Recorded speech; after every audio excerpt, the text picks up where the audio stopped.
তার 5 সন্তান নিয়ে বাস করত। কাবেরীর স্বামী ছিল নেশাগ্রস্ত লোক। নিজের ঘর সংসার বউ ও মেয়েদের প্রতি তার কোনো খেয়াল ছিল না। সে তো শুধু মদ পান করত আর মাতাল হয়ে থাকত। 5 মেয়ের চিন্তা ছিল শুধু কাবেরীর। কাবেরী ফল বিক্রি করে তার 5 মেয়ের খরচ চালাতো। একদিন কাবেরী ফল বিক্রি করতে বাজারে গেল। তখন তার গ্রামের একজন পশ্চিম মহিলা তার কাছে গেল। আরে সুমিত্রা বাবু, এতগুলো ফল কিনছো, তার মানে বাড়িতে কি কোনো মেহমান আসবে নাকি? আরে কাবেরী বোন, ঠিকই বলেছো, বিশেষ মেহমান আসছে।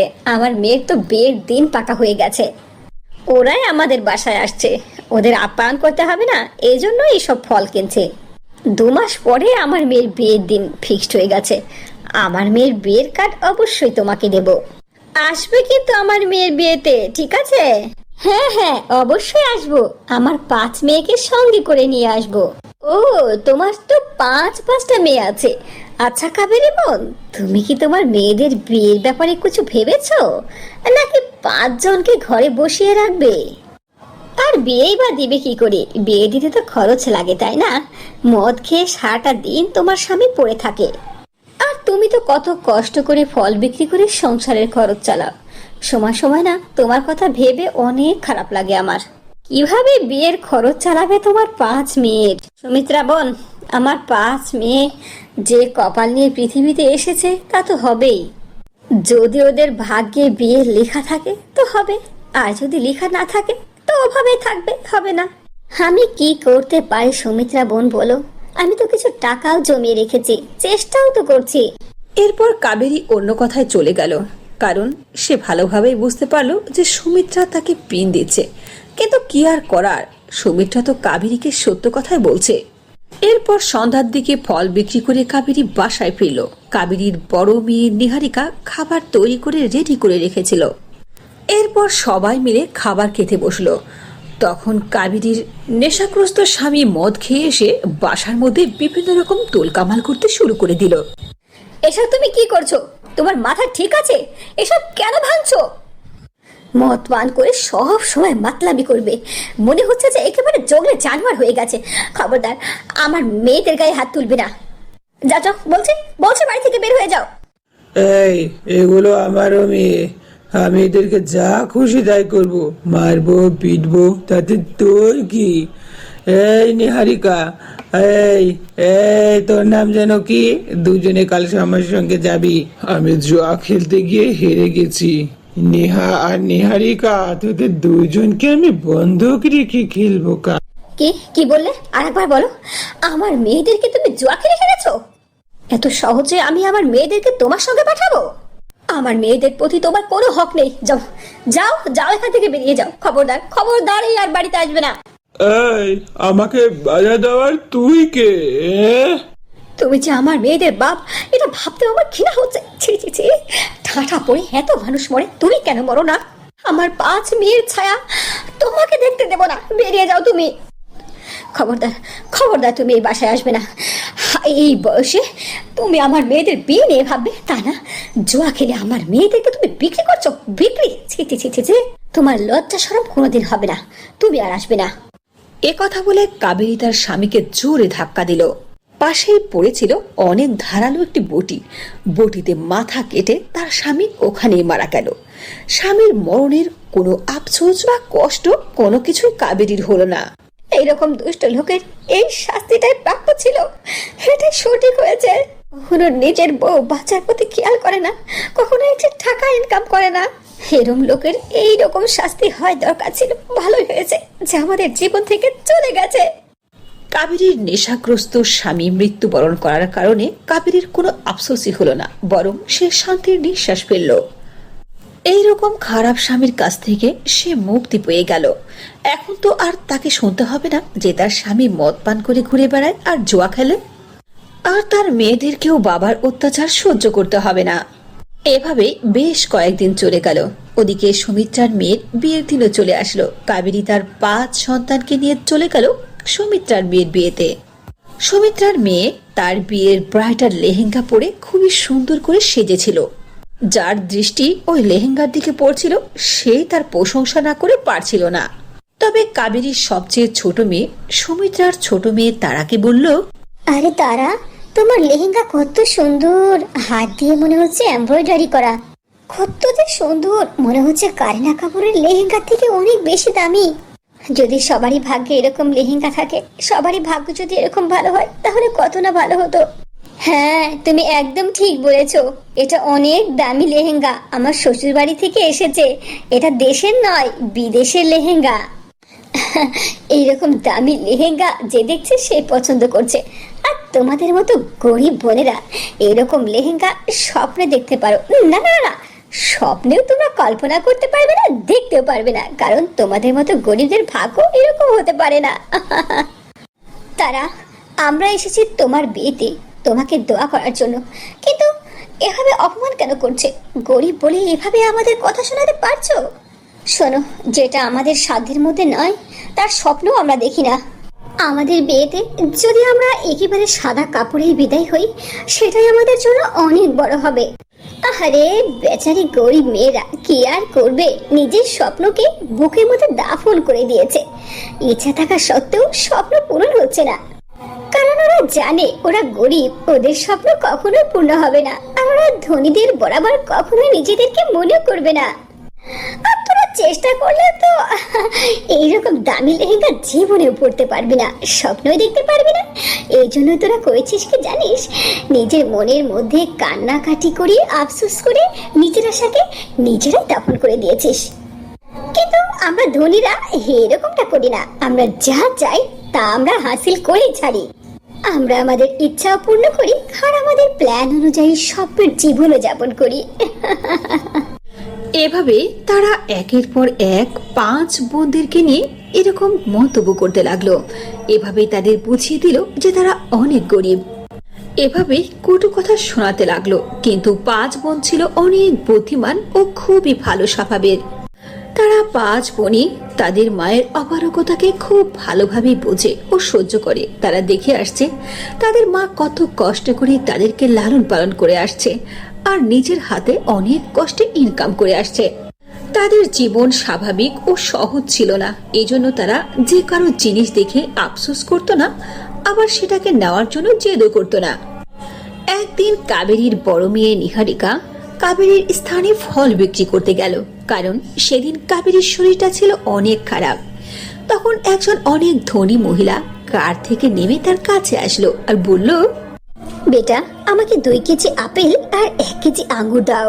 মহিলার কথা অনুযায়ী নিহারিকা ফলগুলো মেপে তার হাতে দিল, কিন্তু সেই ধনী মহিলার চোখ নিহারির দিক থেকে কিছুতে ফিরল না। সে নিহারির সাথে অনেক কথা বলল ও তার বাড়ির ঠিকানাও জেনে নিল।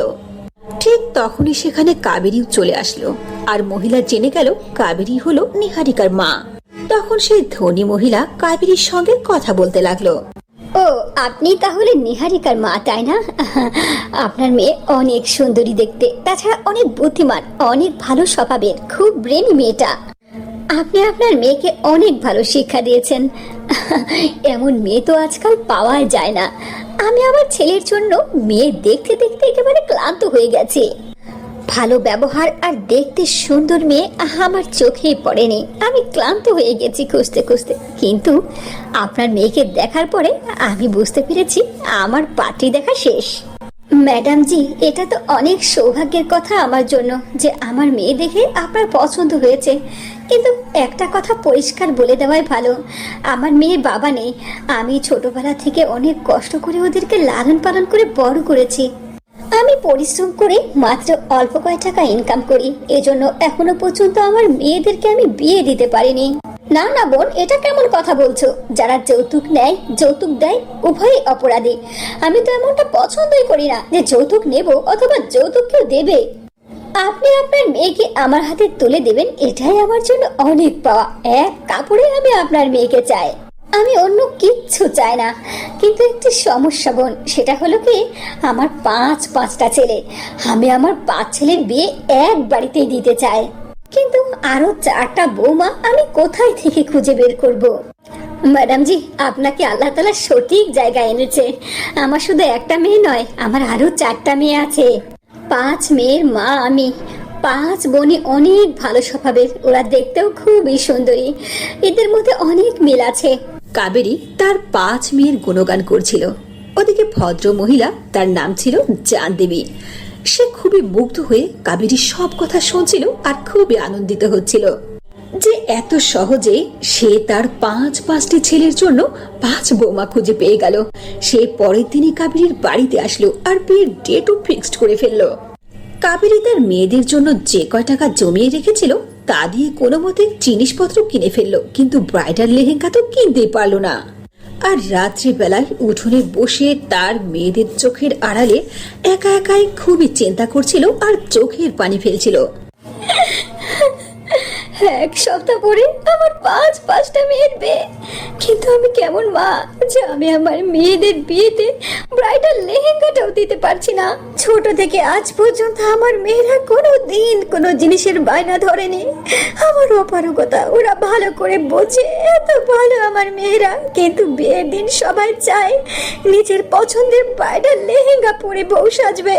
আর আমি তো এমন হতভাগী মা যে ওদের পছন্দের ব্রাইডাল লেহেঙ্গা তো দূরের কথা, সাধারণ লেহেঙ্গা কিনে দিতে পারছি না, কারণ আমার কাছে কোনো টাকা নেই। আমার এই গরিবের অবস্থা, কোন কোন জায়গা যে আমাকে অপমানিত হতে হবে আল্লাহ জানে। আমি কিছুই বুঝতে পারছি না, আমি কি করব। এভাবে সারা রাত ধরে কাবেরী কান্না করলো। সকালে তার 5 মেয়ে কাবেরীর চেহারা দেখে বুঝে গেল যে তার মা তাদেরকে চুপিয়ে সারা রাত কান্না করেছে। মা, তোমার অবস্থা দেখেছো? তোমার চোখ দুটো দেখো কেমন ফুলে গেছে, লাল হয়ে গেছে। আমি জানি আমাদেরকে বুঝতে দাওনি, তুমি সারা রাত কেঁদেছো। যদি তুমি এভাবে কান্না করো না, তাহলে আমরা তোমাকে ছেড়ে কোথাও যাব না, আমরা বিয়ে করবো না। মা, তুমি মানা করে দাও। হ্যাঁ মা, আপু ঠিকই বলেছে। তোমাকে এভাবে কাঁদিয়ে পেরেশান করে আমরা কি করে বিয়ে করে সুখ পাবো? যদি তুমি হাসি মুখে আমাদের বিদায় দিতে পারো তাহলে বিয়ে দাও, নইলে দরকার নেই এই বিয়ে। আমার সোনা বেটিরা, মামনিরা, আমার যে খুশি আর কে আছে বলো যে আমার 5টা মেয়ের বিয়ে একদিনে আমি দিতে পারছি। আর একই বাড়িতে এত ভালো শ্বশুর বাড়ি, এত ভালো শাশুড়ি, আমার যে খুশি আর কে হতে পারে বলো মা? কিন্তু খারাপ তো একটু লাগবে, আমার এই ঘর একেবারে যে খালি হয়ে যাবে মা। কিভাবে তোমরা 5 জন মিলে হাসতে, ঝগড়া করতে, কিভাবে মারামারি করতে, কান্না করতে, আর কেউ করবে না, এসব ভেবে তো আমি কান্না করছি। তাছাড়া আমার কিসের দুঃখ? আর মা শোনো, খবরদার খবরদার আমাদের লেহেঙ্গা নিয়ে তুমি টেনশন করবে না। আমি তো সেলাই শিখেছি, দেখো তোমার পুরাতন শাড়ি দিয়ে কত সুন্দর করে আমাদের 5 বোনের বিয়ের ব্রাইডাল লেহেঙ্গা তৈরি করেছি। দেখো কেমন হয়েছে, অনেক সুন্দর লাগছে না মা, বলো?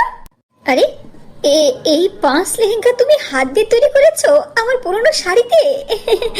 কত সুন্দর লাগছে, কেউ বুঝতেই পারবে না যে এটা হাত দিয়ে তৈরি করা হয়েছে। আমার বুদ্ধিমান 5 মেয়ে, ওরে আমার সোনারা, আমার কত বড় বোঝাকে তোমরা হালকা করে দিলে। একটু আগে কাবেরীর চেহারাতে যেমন চিন্তা ও পেরেশানির ছাপ ছিল, চুটকির মধ্যে হাসিতে বদল হয়ে গেল। বিয়ের আর একদিন বাকি। হঠাৎ করে বিয়ের আগের দিনে কাবেরীর ঘরে আগুন ধরে গেল, কিন্তু এটা কিভাবে হলো কেউ বুঝতে পারল না। কাবেরী ও তার 5 মেয়ে কোনো মতে নিজের জীবন বাঁচিয়ে ঘর থেকে বাহিরে বের হলো, কিন্তু ঘর ও ঘরের মধ্যে যা কিছু ছিল আর 5 মেয়ের ব্রাইডাল লেহেঙ্গা সহ সবকিছু পুড়ে একেবারে ছাই হয়ে গেল। কান্না করে তাদের অবস্থা অনেক বেশি খারাপ হয়ে গেছে, অথচ আশেপাশের প্রতিবেশীরা তাদেরকে অনেক কটু কথা শোনাচ্ছে। হায় হায় হায়, এটা কেমন কথা গো, অনেক তো খারাপ লাগছে। বিয়ের একদিন আগে ঘর বাড়ি জিনিসপত্র সবকিছু পুড়ে ছাই হয়ে গেল, আর কনের লেহেঙ্গাও পড়ে গেল, তাও আবার বিয়ের লেহেঙ্গা। এটা তো কোনো ভালো কাজের সংকেত নয়। কাবেরী বোন শোনো, এক কাজ করো, তোমার 5 মেয়ের বিয়েকে ক্যান্সেল করে দাও। কারণ কি জানো, মনে হচ্ছে তোমার 5 মেয়ের কপালে বিয়ে আর লেখা নেই, এরকমটাই হবে। এভাবেই এলাকার মানুষ একের পর এক কথা শোনাতে লাগলো। কাবেরী ও তার 5 মেয়ের কান্না করতে করতে অবস্থা অনেক বেশি খারাপ হয়ে গেছে। তাদের এই সব অবস্থা আকাশে উড়নেওয়ালা একজন পরী দেখে ফেললো। পরীর অনেক প্রকট হয়ে গেল। আরে রে, এ কি, কাল না তোমাদের বিয়ে, আর এভাবে আজ তোমরা কেন কান্না করছো? এভাবে কান্না করলে বিয়ের আগেই তো অসুস্থ হয়ে পড়বে। আমি তো চলে এসেছি, তোমাদের আর কোনো চিন্তা নেই, আমি তোমাদের সাহায্য করব। আমি আমার জাদু শক্তি দ্বারা বুঝে গেছি যে তোমরা অনেক ভালো, কখনো কারো কোনো ক্ষতি করনি। কখনো কোনো মানুষের ক্ষতি করনি, কারো মনে দুঃখ দাওনি। এইরকম ভালো মানুষদের এত বড় ক্ষতি কি করে হতে পারে? আমি তোমাদের 5 বোনকে জাদুর ব্রাইডাল লেহেঙ্গা দেব, যে জাদুর লেহেঙ্গা পরে তোমাদের 5 বোনকে দেখতে আরো বেশি সুন্দরী লাগবে। শুধু তাই নয়, তোমাদের কাছে ধন সম্পদ কোনো কিছুরই অভাব হবে না, সবকিছু ঠিক হয়ে যাবে। আমার তো কিছুই বুঝে আসছে না, আমি এই পৃথিবীতে কি এমন ভালো কাজ করেছি যার কারণে এই রকম একটা পরি এসে আমাদের এতটা আশ্বস্ত করছে, আমাকে সাহায্য করছে, আর আমার মেয়েদেরকে এভাবে জাদুর 5টি লেহেঙ্গা দিচ্ছে। হে পরি, আপনার অনেক অনেক ধন্যবাদ। আপনার এই কৃতজ্ঞতা আর আপনার এই দয়া কখনোই আমরা ভুলবো না। একথা বলতে বলতে কাবেরীর চোখে পানি চলে আসলো। পরি কাবেরীর চোখের পানি মুছে দিল, আর সেখানে 5টি জাদুর ব্রাইডাল লেহেঙ্গা দিয়ে সে অদৃশ্য হয়ে গেল। জাদুর ব্রাইডাল লেহেঙ্গা পরে কাবেরীর 5 মেয়ে দেখতে আরো অনেক বেশি সুন্দরী হয়ে গেল। এরপর আশেপাশের লোকজন আসা শুরু করলো, সেখানে তারাও আসলো। তারা 5 বোনকে নিজের চেয়েও অনেক বেশি দামি লেহেঙ্গা পরে থাকতে দেখে হিংসায় জ্বলে পুড়ে আগুন হয়ে গেল, কারণ এরকম দামি ব্রাইডাল লেহেঙ্গা আজ পর্যন্ত ওই এলাকার কেউ পরেনি। তখন কবিতা তারাকে বলল, তারা দেখো, আমরা 5 জন যেমন দামি ব্রাইডাল লেহেঙ্গা পরেছি আমাদের বিয়েতে, এরকম দামি লেহেঙ্গা আজ পর্যন্ত কেউ বিয়েতে পরেনি। এজন্যই গরিবদেরকে নিয়ে ঠাট্টা বিদ্রুপ করতে নেই। কখন কার কপালে কি আসে এসব তো বলে আসে না, এজন্য গরিবদেরকে এমন ভাবে কষ্ট দিতে নেই, বুঝেছো? তারার কাছে কোনো জবাব ছিল না, এই জন্য সে চোখ মুখ বুঝে সেখান থেকে চলে গেল। এরপর অনেক ধুমধাম করে কাবেরীর 5 মেয়ের বিয়ে হয়ে গেল। বিয়ের পরে কাবেরীর 5 মেয়ে শ্বশুর বাড়িতে অনেক আনন্দে দিন কাটাতে লাগলো, আর ব্রাইডাল লেহেঙ্গার কারণে কাবেরীর কাছে অনেক ধন সম্পদ আসলো। কাবেরী সেই ধন সম্পদ এলাকার গরিব ও অসহায় মানুষদের মাঝে বন্টন করতে লাগলো। এভাবে কাবেরী ও তার 5 মেয়ের জীবন পাল্টে গেল। তারা হাসি খুশিতে সারাটা জীবন কাটাতে লাগলো।